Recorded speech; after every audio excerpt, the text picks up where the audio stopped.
సభకు నమస్కారం. వేదిక మీద ఆసేటువంటి పూజ్యులు గౌరవ ముఖ్యమంత్రి వర్యులు శ్రీ నారా చంద్రబాబు నాయుడు గారికి, డిప్యూటీ సీఎం పవన్ కళ్యాణ్ గారికి, వేదిక మీద ఆసేటువంటి పెద్దలకు మండు టెండెన్ సైతం మరిపించేలాగా ఈ రోజు ఇంత పెద్ద ఎత్తున తరలివచ్చినటువంటి తెలుగుదేశం, బీజేపీ, జనసేన కార్యకర్తలు, నాయకులందరికీ కూడా పేరు పేరున హృదయపూర్వక నమస్కారాలు తెలియజేసుకుంటున్నాను.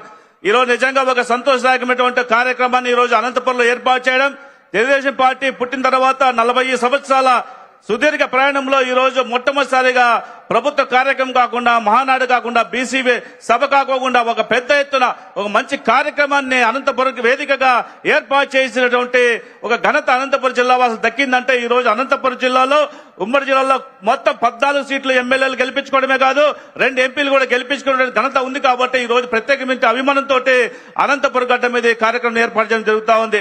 ఈ సందర్భంగా ఒకటే, ముఖ్యమంత్రి గారు ఇక్కడ ఉన్నారు కాబట్టి వేదిక మీద అనంతపురం జిల్లాలో ఉన్నటువంటి చిన్న సమస్య మీకు దృష్టి తీసుకొస్తున్నాం సార్.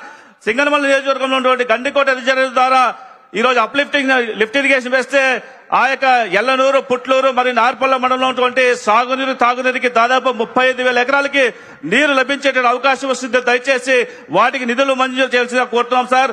అదేవిధంగా అనంతపురంలో ఈ రోజు అండర్ గ్రౌండ్ డ్రైనేజ్ సంబంధించిన చాలా సమస్య ఉంది, వాటికి నిధులు మంజూరు చేయాల్సిందిగా మిమ్మల్ని కోరుకుంటూ, అదేవిధంగా మీరు గతంలో ఎన్నికల్లో మాటిచ్చినలాగా ఈ రోజు కార్గో ఎయిర్పోర్ట్ అనంతపురంలో ఏర్పాటు చేసే కోసం మీరు అనుమతి మంజూరు చేయాల్సిందిగా కోరుకుంటూ, నాకు అవకాశం ఇచ్చినటువంటి మీ అందరికీ మరొకసారి ధన్యవాదాలు తెలుసుకుంటూ సెలవు తీసుకుంటున్నాను. జై చంద్రబాబు నాయుడు, జై తెలుగుదేశం.